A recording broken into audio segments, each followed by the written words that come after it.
The official said the Army Green Berets and about 30 Niger forces stopped in a village for an hour or two to get food and water after conducting an overnight reconnaissance mission. After they left, they were ambushed by about 50 heavily armed enemy fighters, who also killed 4 Niger fighters and wounded 2 Americans and several Nigerian troops. Details about the attack and the events leading up to it have been murky, trickling out over the last 3 weeks. According to the official, the joint U.S. and Niger patrol was asked to help a second American commando team that had been hunting for a senior member of Al-Qaeda in the Islamic Maghreb believed to be in the area. The official wasn't authorized to discuss the incident publicly, so spoke on condition of anonymity.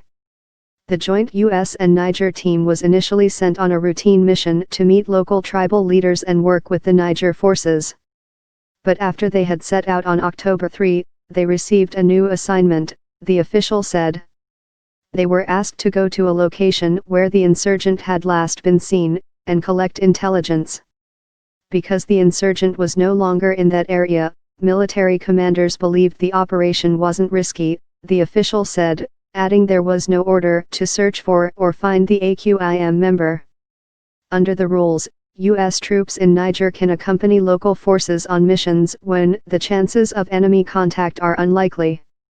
The official said the decision to change the joint team's mission may have met those rules because the AQIM insurgent was no longer there, but those are some of the questions the ongoing investigations will answer.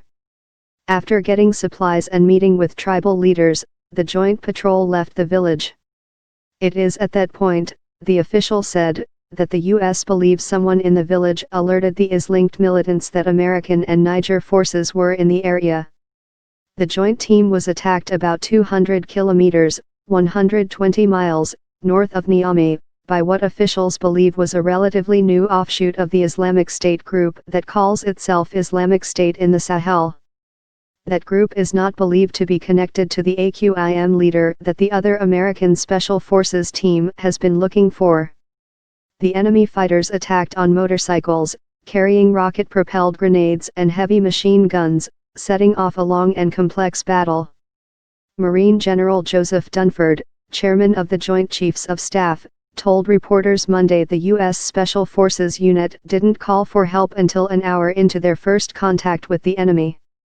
And he acknowledged that many questions linger about the assault.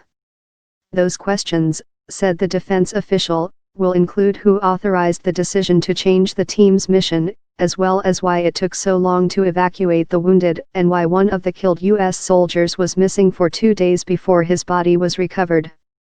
Speaking at the close of a day-long conference of defense chiefs from around the world, Dunford said that small numbers of Islamic State insurgents have been trying to recruit local fighters in places like Niger. Those fighters often rebrand themselves as IS. But he said the U.S. has not seen any significant numbers of IS insurgents outside of Iraq and Syria.